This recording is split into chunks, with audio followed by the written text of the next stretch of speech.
Hello and welcome. Last time we went through my poem called Walk Out the Door Together, which, as I said, I wrote when my parents were first separating back when I was in high school. And I wrote that poem trying to keep a bit of a more positive perspective on it all and have hope through this, of course, tough thing that me and my whole family was going through. Trying to give comfort to my parents as they were dealing with this and try to reassure them and myself that maybe this is all for the best and more good will come in the future because of it.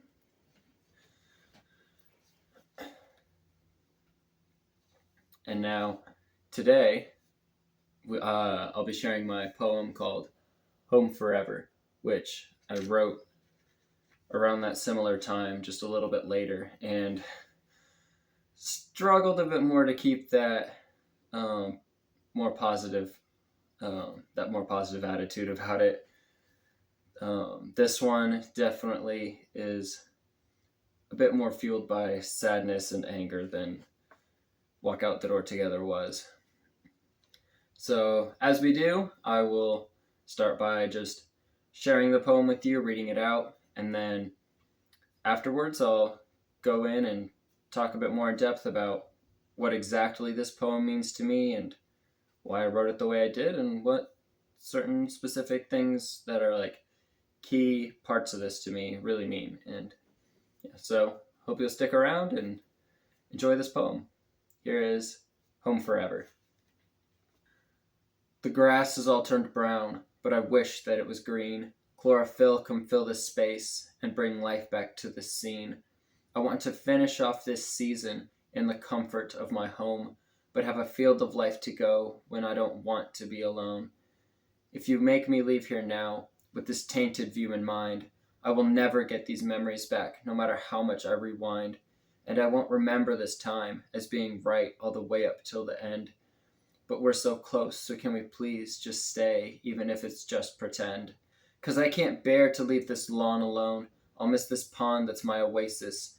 This view from the bay window, so attached to I have grown, pulls me right out of my head when I'm in a place of stasis. And the blue from my room, holding a home of life within its three brown frames, and I'm oh so alone, holding this home of mine within my own frail brain. I know they say the grass is greener on the other side, but the grass was only green here till that February night, when my parents had an argument that turned into a fight, and I just sat there silent crying, knowing neither one was right. And I don't care if it's greener, this is my home and I prefer to stay here for the future, but you say one day I'll learn to love the new place, and I say whatever. There's no way to measure the great amount of pressure that you've put me under, but for now I'll just gather all the strength I can muster. I know for you too it must hurt to lose a once lover, but I still remain flustered. So scared of what may come after, it's all become just a vague blur. Could you do me a favor and save this for later? When I'm out of this house, you can go live wherever. When I'm out of your life, the two of you can sever. I'm not one to lash out and let loose all my anger, except in the words on this paper. I am the arranger. In my story, I'm the writer. In myself, an outsider. All my pieces are scattered and continue to shatter. This is not what I'm after, but what does it matter? I sense the incoming closure. Soon our life will be over. One day, we'll all become strangers, cold and drifting like glaciers. I've made my mind, but can't change hers. Still, I try to persuade her. You say it over and over. You can do it different when it's your turn. And I will. I'll do better. I'll make my home forever. I'm the only one left. But are you the survivors? I'll wait here as it goes up in fire, my happily ever after. While you sit there in comfort, I hear the faint sound of laughter. And for a moment, I'd rather be there with you all together. And I'll be happier after, maybe, but I can't. Let me stay here. Let's stay here forever. So that was Home Forever. And as always, I hope that you enjoyed my poem and maybe even found some things that particularly stood out to you or that connected with you in some way personally, even.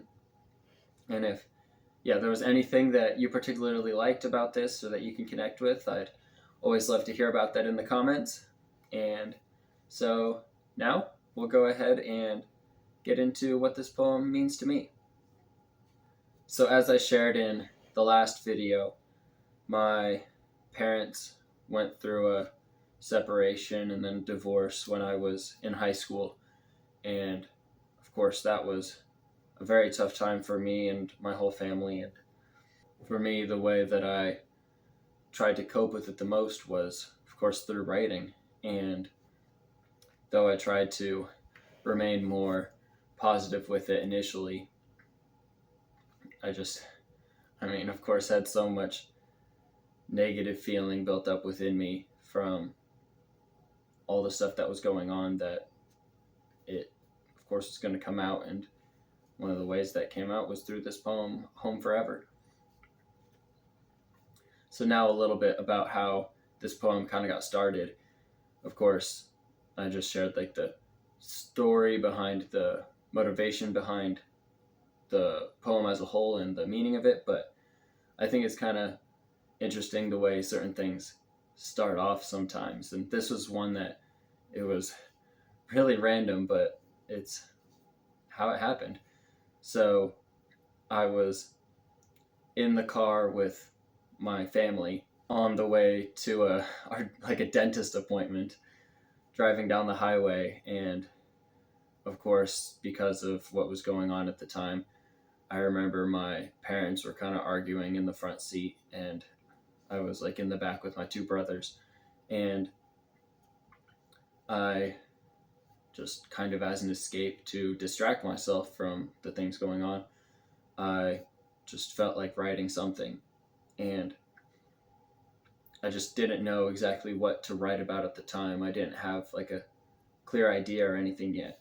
So I just asked one of my brothers to give me some random thing to write about. And it was like the middle of winter at the time. And we were just driving down the highway. So there's not really much around. And he just looked out the window and saw like all the dead grass on the ground that was all like yellow and brown and stuff. And he said to like write about the dead grass. And I was just like, okay, what do I do with that? That's a weird thing to write about, but I just started writing. And so that's how those first lines came about, where it says, "The grass is all turned brown, but I wish that it was green. Chlorophyll, come fill the space and bring life back to this scene." And I think pretty quickly, just because of the things I was dealing with at the time and having all this stuff bottled inside that I needed to get out, just naturally, no matter what I was writing about, this kind of story came out. It was the words I needed to get out and just didn't have a way for it to escape yet. But that dead yellow and brown grass ended up being the thing that could bring that out of me and create this whole poem I have here. So I guess with that grass stuff, I was kind of talking about our like family in comparison to that grass. Like in that second section later on, I say like, I know they say the grass is greener on the other side, but the grass was always green here till that February night. Kind of saying how there was always this life in our family and everything was like all so positive.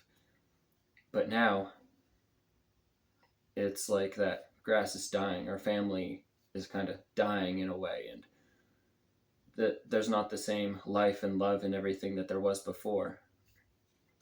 And so I'm now just sitting there looking at this dead grass, wishing that I could bring life to it again and that our family could be together as it always was before again. And the next stuff there where I say like, I want to finish off this season in the comfort of my home, and particularly like, but we're so close, so can we please just stay, even if it's just pretend. That was because this all happened when I was in high school, and so I had like gone all my childhood growing up with like my family together, and at least seemingly happy. And but now, as I'm so close to finishing off like my time with my family before I graduate and move on and everything, it's like I'm so close to reaching this end and being together as a happy family all together the whole way through. But now, just right before the end, it all just seems to be falling apart. And I didn't want like the last year or two of my like childhood with my family and of high school to be like split apart like this.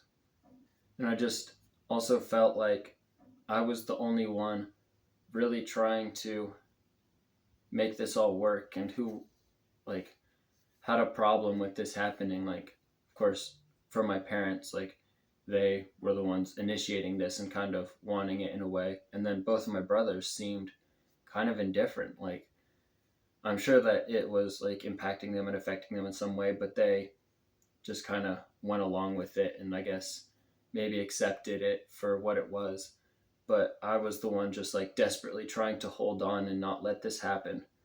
And I didn't want to leave this home that I'd spent so many years in with my family and had so many memories in, and that I'd just grown so attached to, as I say. This place was my home. This family was my home. And I just felt like I was losing it all and would have nothing left after this and would have to completely start all over. And just felt like I couldn't let that happen.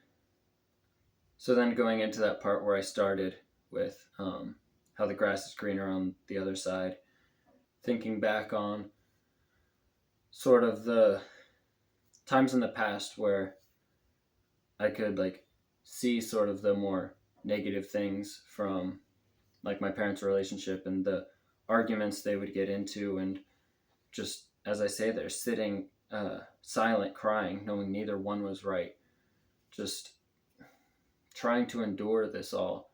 And that's when the anger kind of comes in as I'm reflecting on this. And so there's that kind of like long extended part of it where I'm just kind of ranting over and over about the ways that I feel like I'm suffering and kind of getting all the things out that I want to say and express in some way, but just felt like I couldn't. And it just, this part, I remember I just like wrote really fast and just listing all these thoughts that I needed to get out.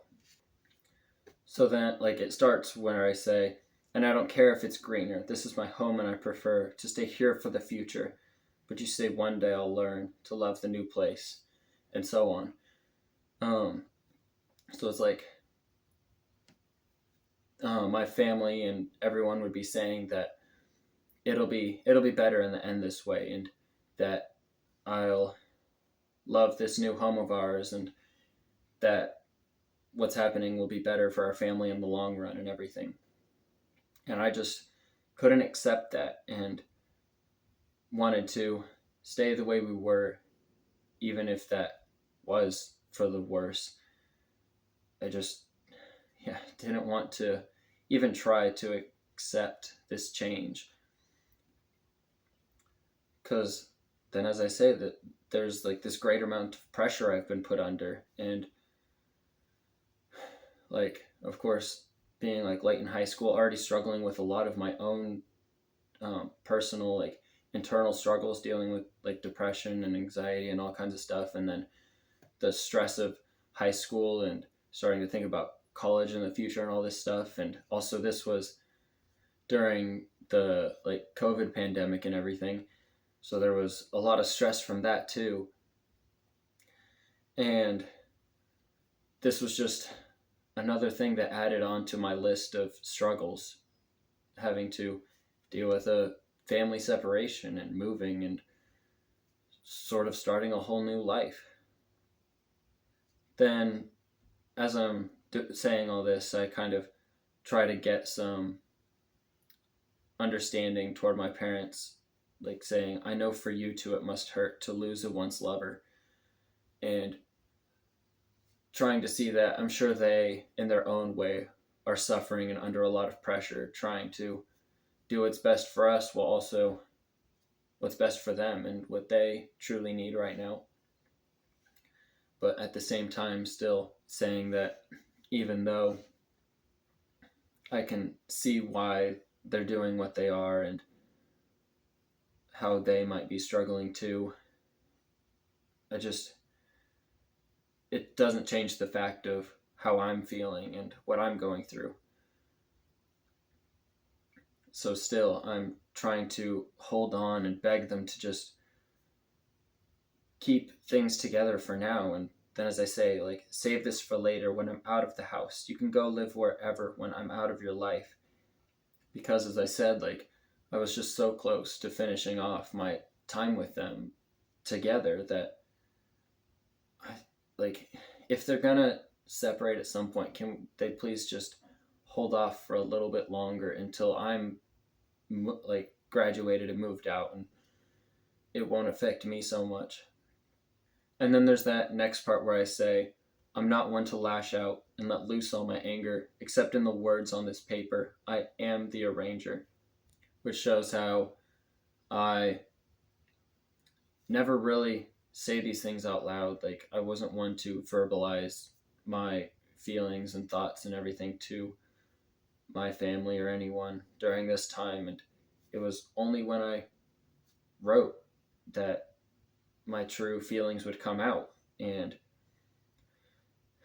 so all my anger, I can just lash out into this writing instead of out towards my family or anything. And as I say there, like, I am the arranger, referencing like my like sort of artist name I have for myself of arranging the pieces, because as I say, like, we're all broken and we're just arranging the pieces. And so here I am, like, arranging my brokenness. I am the one who is trying to arrange who I am and these things I'm going through. And so in my story, I'm the writer, as I say right after that. I am in control of my own life.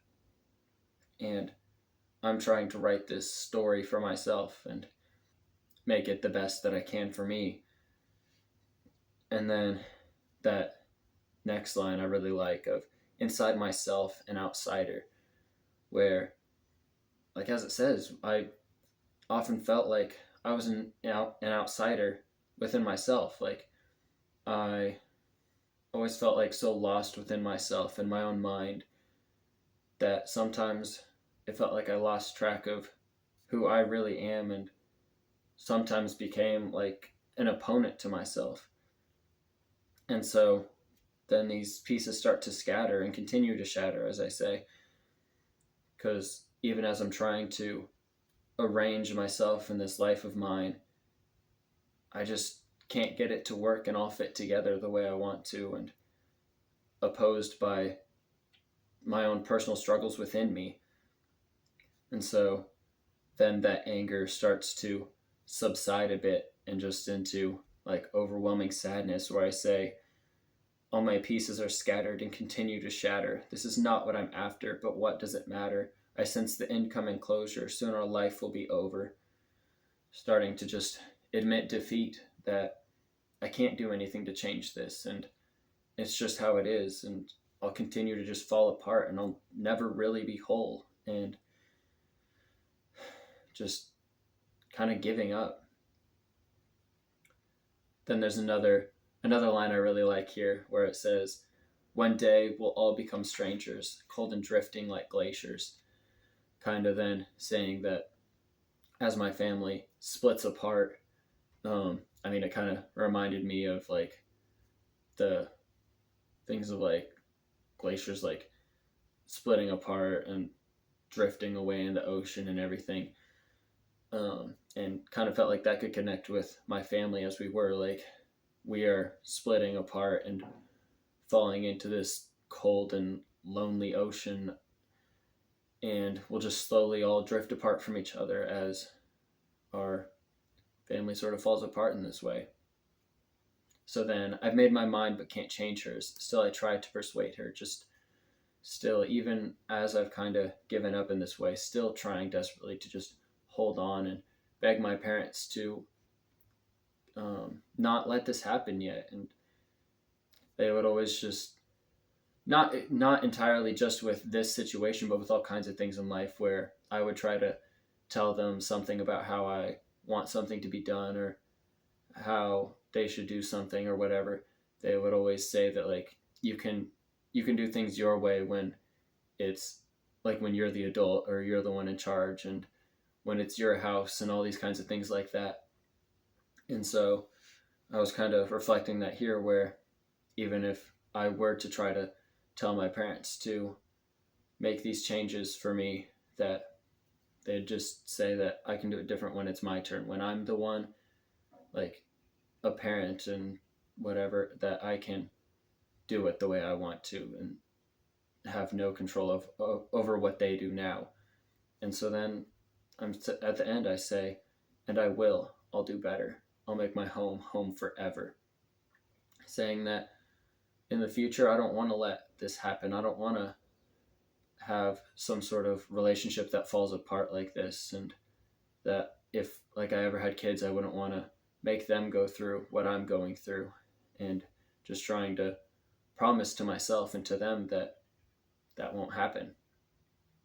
So then there's that final part where I pictured sort of me sitting there in our house that we were in while my parents are and my brothers are moved on into like new houses and sort of still kind of together in a way while I am still not with them and still holding on to this home we once had together. And even though all I want is my family together, I'm the one who's now separating myself from them. And as they're just letting this home like fade away into like their past, and like as I say, they're like burning down and like it goes up in fire. I'm still just there as it all goes up in flames, as this family we once were and the past we all had together is like now falling apart. I'm still just there in the wreckage and can't leave it. I'm just stuck there. So that's why I asked, like, I'm the only one left, but are you the survivors? Even though I'm the only one left in this house. And it feels like I'm the only one trying to keep this alive. They're the ones who are really surviving and thriving from this. And I'm the one who's suffering and falling apart and I guess suffering the most in the end. So then I say, while you sit there in comfort, I hear the faint sound of laughter, and for a moment I'd rather be there with you all together. And I'll be happier after. Sort of seeing that if I just accepted things as they were, like everyone else is doing, I would probably be a lot happier right now and could still sort of be a part of this broken family we are, but still be better off than I am right now. Starting to see the positivity in it all and that maybe this was for the best and it would have been worse for us all if we had all stayed together the way we were before. But then in the end, still just not being able to fully accept that and embrace it, saying, maybe, but I can't. Let me stay here. Let's stay here forever. Saying that, yeah, maybe I would be happier if I went there, but still, I just can't. No matter how much I may try to or want to, I just feel like I have to hold on to this. And even if they won't stay here, they need to let me just stay here for now because I can't move on yet. And still just in the end hoping that we can all stay here together forever. Then for a while after that, even as like I did, of course, inevitably have to like move out of the house and into these new places with my family and all that, but I still like internally and emotionally and in all these different kinds of ways was still like holding on to that home and life we had before, and really was like extremely depressed for a while as I was dealing with this all and not really living with my family. I kind of shut off my family for a while and it took me a while to finally come around and accept things as they were. And like now, of course, I'm a few years on from that, and like I'm in a much better place with all that and have a great relationship with my whole family. But it just really took a long time to accept all these changes for us and get to a place where I could accept and fully embrace this new form our family was taking. But yeah, anyway, that's all I have for today on Home Forever. But yeah, if there was anything else I said that stuck out to you in any way, of course, I'd love to hear about that. And if you've made it this far to the end of the video, I really appreciate it. And I would guess that you probably enjoyed something about this and would greatly appreciate it if you would, of course, like the video and subscribe if you'd like to see more of my future videos, or go check out any of my old videos that I've done previously on the poems from my book. And of course, if you really enjoy any of this and you'd like to check out my book and maybe even buy it, there's links down in the description for that. But yeah, anyway, just remember that we're all broken and we're just arranging the pieces. Thank you.